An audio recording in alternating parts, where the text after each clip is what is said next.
Well, we were going to release a statement at 1 a.m. with all of our thoughts about college football and Ohio State this week, but instead we decided to do a live show here while people are awake. So I'm Doug Lesmerises. I'm here along with Ari Wasserman and Bill Landis, our Ohio State coverage team, talking all things Big Ten on our weekly show. And I think we might get into some things today that aren't specifically Ohio State related because there's some really interesting stuff going on at one of the other Big Ten schools.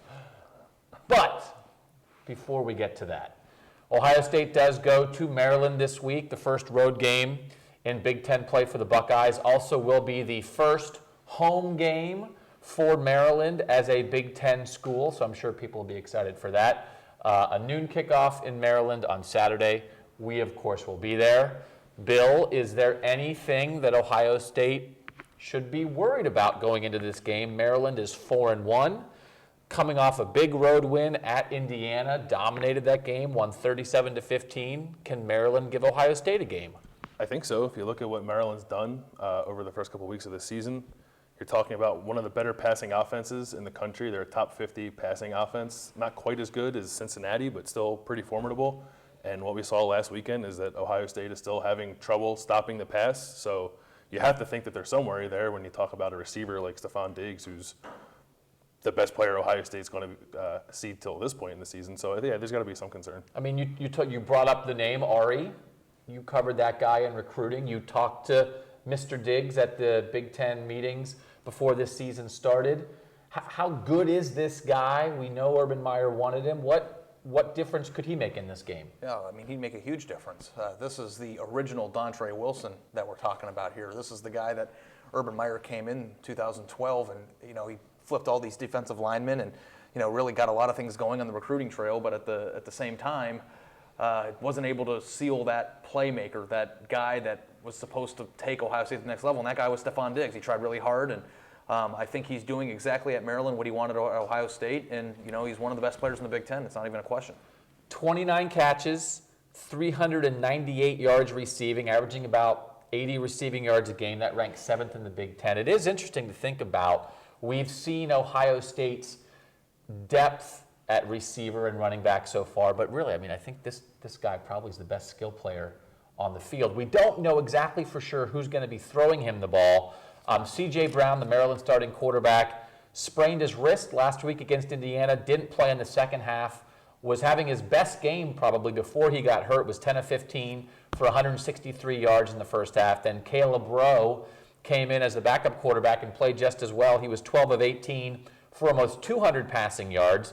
Maryland has another guy in Dion Long as a really good receiver, had 10 receptions last week. It's interesting, Bill, we think Ohio State is probably going to get some of this pass defense stuff fixed. They talked about it, but it seems like maybe Maryland's another team that's going to have some guys try to throw the ball to see if Ohio State really does have the pass defense fixed. Yeah, and one thing I like, you mentioned C.J. Brown's injury, and Randy Edsall, Maryland's coach, maybe a little gamesmanship this week, isn't saying what C.J. Brown's status is. He said he won't say whether or not Brown will play until Saturday. Now we do know that the Ohio State guys, when we talked to them yesterday, said there isn't that much difference in the quarterbacks. Right, yeah. There's not much of a difference between Brown and Rowe.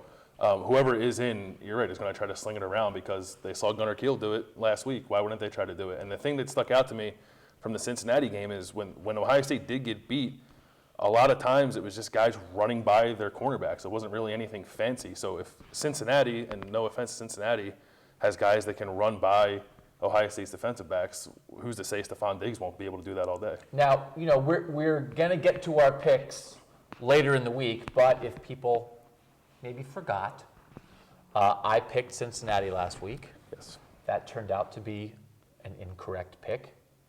Ari picked Virginia Tech when Virginia Tech did beat Ohio State. Just as we're early in the week evaluating this, is there anything about Maryland that gives you any pause along the lines of when you picked Virginia Tech? No. I think that there's a lot of, this is their first Big Ten home game. It's going to be a rowdy crowd. They've done well. They're 4-1. I think they're a little bit better than I anticipated that they'd be. But I don't think that they're good enough to beat Ohio State. I was really impressed with what I saw in the Cincinnati win. I thought that Ohio State would win that game, as you just mentioned, but at the same time, I didn't think they would make things look as easy as they did. Some of that was Cincinnati's defense, but some of that was Ohio State's offense really turning the corner and doing things we weren't sure they were capable of doing. So I think Maryland's a better team than I anticipated too, but I like the direction that Ohio State's going in, and I don't think they really have much of an issue in Maryland. So Ohio State has had some issues so far this year. They do seem to be fixing things. Meanwhile, there are some other Big Ten schools that have had issues this year that seem to be making things worse. What is happening at Michigan right now is almost unbelievable to watch. Yes, they're losing on the field, but there seems to be a lack of competence at the top of the football structure at at Michigan, whether it's with head coach Brady Hoke, whether it's with Dave Brandon, the athletic director. Yes, there are communication problems, obviously. Yes, there are decision-making problems. Are they doing their jobs? It doesn't seem like they are doing their jobs right now. This is a multi-million-dollar operation with hundreds of people under these guys, not just the players, but the football staffers and everybody else involved there. How is Michigan getting this so wrong right now, Ari?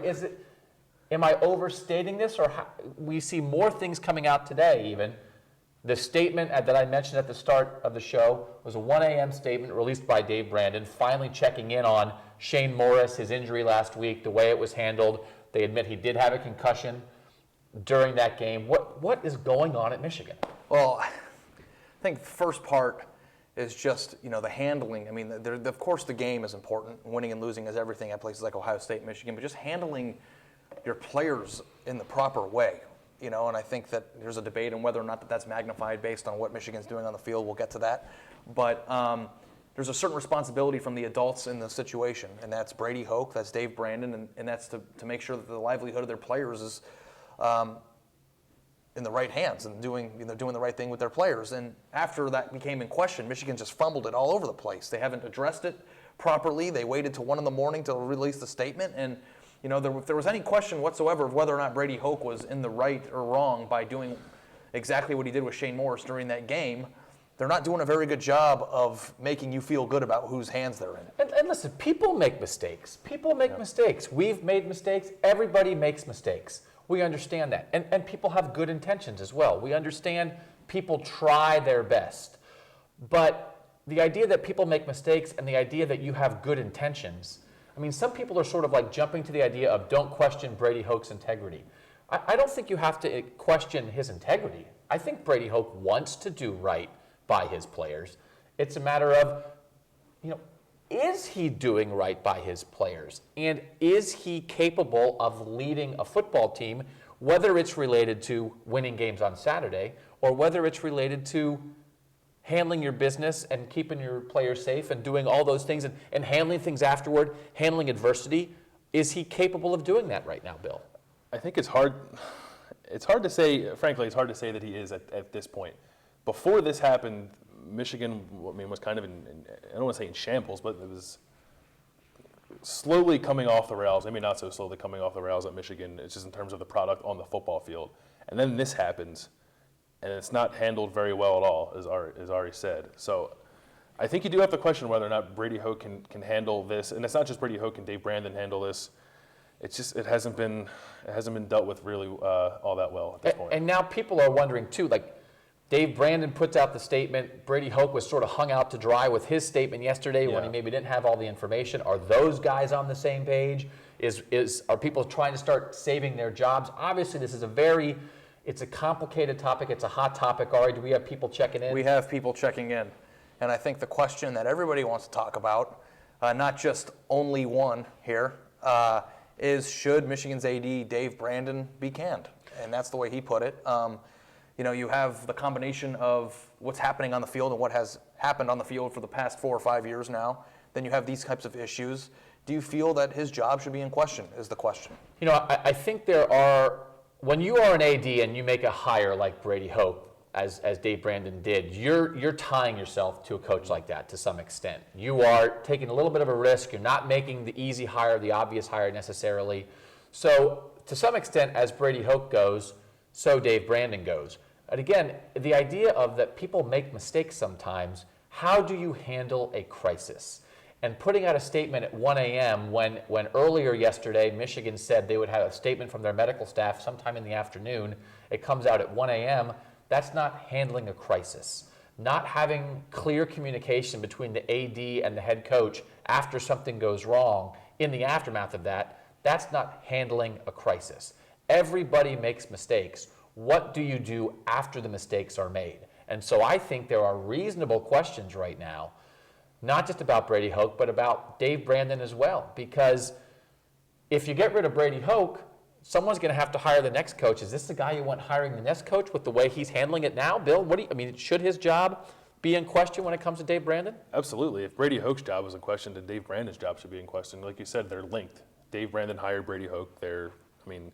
Dave Brandon is, in a way, responsible for the product that Brady Hoke puts out on the field, and is also responsible for how the guy he put in charge is handling this crisis, and he's not handling it very well, like I said. So yeah, I think you have to consider that Dave Brandon's job is in question. I think everybody who is in a position of power, not everybody who's in a position of power, but everyone tied to this situation who's handled it poorly, from Hoke to Brandon to even the medical staff. We haven't really been able to question them either about what exactly happened when Shane Morris came off the sideline and what those discussions were like. So I think all of them have to be held accountable. And it does sound like they did not maybe have the structures in place to handle that in the moment. Ari, you asked the question at the start about Dave Brandon's security. What do you think of all this? I think it's really tough because we were talking about Dave Brandon and whether or not he should be in this situation a week ago. And I think that there's a accumulation of things that are happening, not just what's happening with Shane Morris and the transgressions or whatever that might have happened on Saturday, but the Michigan football program and its direction, has been in question. Last week we talked about Brady Hoke and whether he's the right coach and, compared hires between them and Ohio State, and now all of a sudden you have some of this, which brings us to our next point. Does what is happening on the field at Michigan in terms of their losses magnify this? And I know that we had a little bit of a discussion, but if Michigan was winning, Doug, would this be, swept under the rug? Would it be different? Would it be just as big of a deal? What's your take on that? I think there's some attitude among some people out there that, winning solves everything, and if Michigan was 5-0 right now, this wouldn't be a big deal. But I think that's a cop-out, and I think that, yes, they are linked, because if you had a coach in place that was running a competent program, that was running a winning program, that was doing things the right way, that you trusted, if Nick Saban had this happen with a player, I think you would say, well, Nick Saban has proven that he is running a competent program at Alabama. That's proven on the field. That's proven in his attention to detail. He can handle this. Brady Hoke, now in his 4th year at Michigan, there are questions about whether he can handle this. That shows on the field with maybe a lack of player development. And I think something like this, in the moment, not getting a guy out of a game who should have been taken out of a game, then putting him back in later, not having structures in place for people to have an eye on injured players, goes to the larger picture. So to say, if he was winning, nobody would care, they're linked. Are you doing your job? And I think right now, if people are questioning Brady Hoke more, it's because maybe he's not doing his job in this aspect with Shane Morris, but he's also not doing his job when it comes to putting a winning product on the field for Michigan. Yeah, and I agree that they are linked, but I think there is something to the fact that if Michigan was playing better, that maybe this isn't quite as big of an issue as it is. And maybe that is tied more to what you said about if you're running the program right and you're having success on a football field, then these kinds of things are handled better. But I think I don't completely agree. I think that if Michigan is 3-1 right now, I think it's not as much of a firestorm. So you guys do think if they're winning, you just you put a concussed player back in the game? No. Here's what I think. I think that if you walk into the post-game interview room against Minnesota and you won 31-14, and your season is in a complete disaster already, and you're not already on the hot seat, then you say, and then you handle the situation of we misplayed Shane's injury. We should have taken him out after letting him play that extra play. We're handling it. The health of our students and our athletes is the most important thing to us. We did make a mistake for leaving him in the game that should have been more carefully looked at. We'll review the situation. We'll move forward to assure that this doesn't happen again. Michigan isn't a complete disaster off the field. They acknowledge that there might have been a misplay there. and they're winning football games that we're not talking about it on Tuesday or Wednesday the next week. But do you think it's a coincidence that a program that has had trouble on the field the last couple years now made a mistake with the player situation in the game, and then since then has made mistakes with the communication between the AD and the coach, made mistakes with the public handling of that? Is it a coincidence that that program is also losing, or is it all part of the bigger picture of right now the people in charge at Michigan are not doing a good job? I remember a few years ago that there was a similar question that never really made it to this big of a story at Michigan State. And this was before they won the Big Ten championship and won the Rose Bowl. If you remember, we covered the game. We were all talking about it in the press box. Mark D'Antonio left William Golston in the game after he had what seemed like a concussion. He took a big hit. I think he was knocked out cold, actually. And he was either stayed in the game or came out of the game, then went right back in the game way before people thought he was ready to do that. Michigan State lost by a point. They weren't a complete disaster like Michigan was. It was an issue for a little bit. It wasn't a national story. Next year, Michigan State wins the Rose Bowl. We've never heard about it again. Is that partly because people believe Mark D'Antonio was a competent coach running a competent Potentially, program? yeah. And I don't think that I don't disagree with you. I think that accumulation of things, negative things, happen at programs because it's not a coincidence that these things are happening to somebody who might be over their head. So I think that there's a correlation. I think the difference that we're talking about is whether or not the story is overblown or is as big of a story as a result because of what's happening. So I don't question whether or not it's happening because, you know what I mean? So it's almost like a zit on your face. If it's like you can feel it a little bit, I don't ever get those, by the way. You brought that up. Go ahead. No, but seriously, like if you can feel it coming, you know, and it's already, so those are the losses, and then you pick at it, you're pressing, you're trying to win games, you still lose, and the next thing you know, it's completely broken out because I think it's just a accumulation of things. So can we zoom the camera in on this complexion, by the way? Because I will say, I still sometimes actually have a blemish. I'm 41 and I still get a zit from time to time. Ari brought up in the car today that the ladies tell him he has a beautiful complexion. Is that right? That people say you have a beautiful complexion? They state facts. So when you talk about your zit analogy, then you have no idea what you're talking about. Well, I actually had one. I made one just so that it would make sense. Just to make your point in the show. It wasn't a zit. It was a blemish. There's a difference. I don't get zits. Sometimes I don't know. I have gray hair and zits still sometimes. Like I can't believe that those things are happening at the same time. I use face lotion. Do you ever? I don't use face lotion. I put lotion on my face to ensure that when I'm as old as you, I look every day. Yeah, speaking about going off the rails, as related, we are the Michigan football program right now on this show. Yeah, sorry. We could talk about Michigan's problems all day, and maybe people would like us to do that because it is fascinating right now. How this is going to turn out is fascinating because Michigan A should win more than it's winning, and Michigan B, a great university, a great football program. I mean, you can love Ohio State for the fans out there who do, and not dispute that Michigan is a great university and a great football program. They got to be better than this. You've got to handle this better. I do not want to interrupt you. Yeah, I do. What am I talking about? We have some questions about Ohio State. Okay. And somebody, Hokey Wolf, our boy. What's up, Hokey? Hokey, what's going on? He said, this sounds like a Michigan chat. I must be on the wrong channel. So I think we have it allotted about maybe close to half of our show. Yeah. But let's maybe address a few of the Ohio State questions for them. Is that Sure. cool? Okay, first of all, Hokey Wolf says the offensive line looks like it's greatly improved since Virginia Tech. Is it a mirage, or do you believe it's just a competition? Well, Bill, you've written about the offensive line a fair amount. It did seem like they're getting some things together. They played Chase Ferris a little bit last week. Darryl Baldwin settling in at right tackle. I don't know. I don't think mirage. I'm not sold yet, but No, I wouldn't say it's a mirage. I think it's partly due to the competition. I think it wouldn't be fair to leave that part out of it.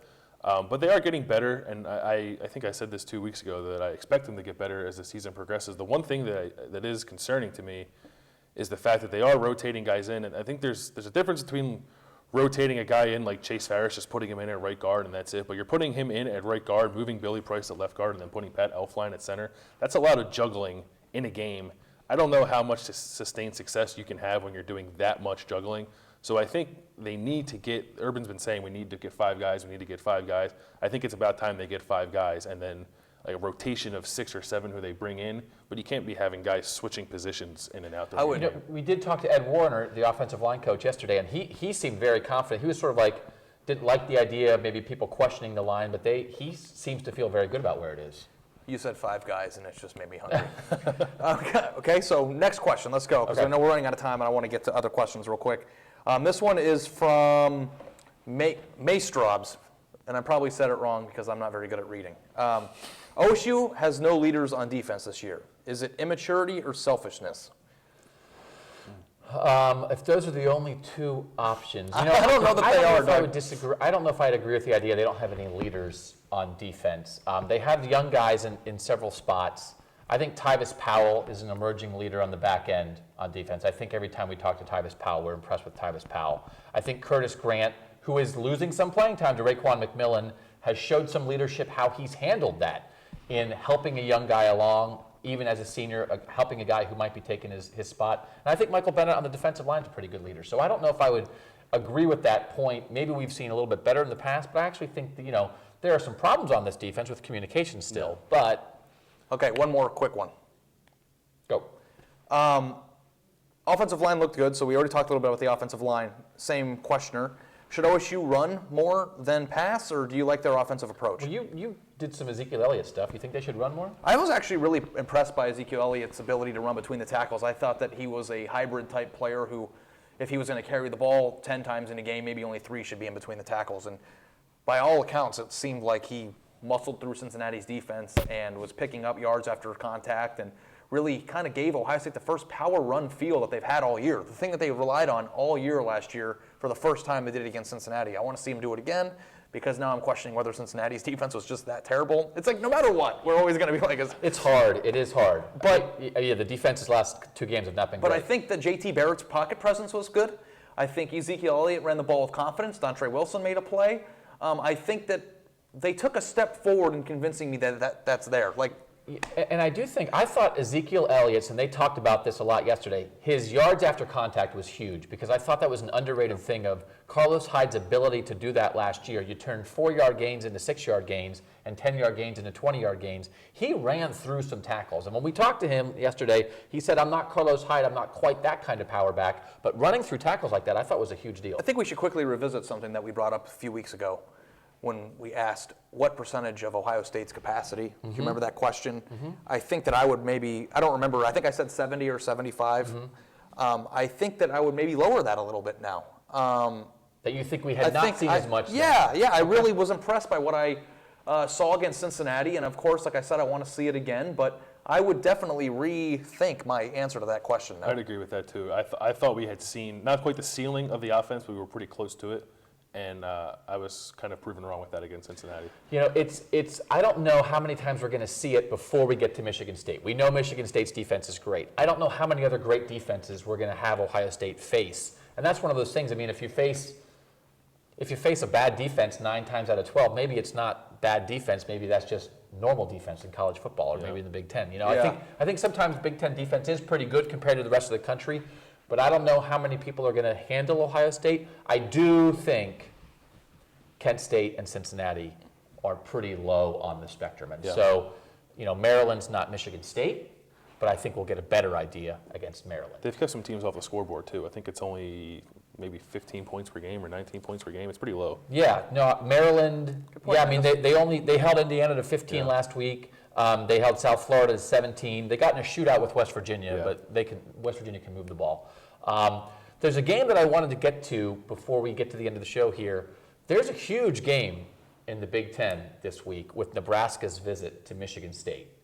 This is a game that very easily could be a preview. I think right now, if you had to pick, it is the preview of the Big Ten championship game. Nebraska is the only undefeated Big Ten team. Michigan State has the loss to Oregon, as we know. Michigan is ranked 10th in both polls.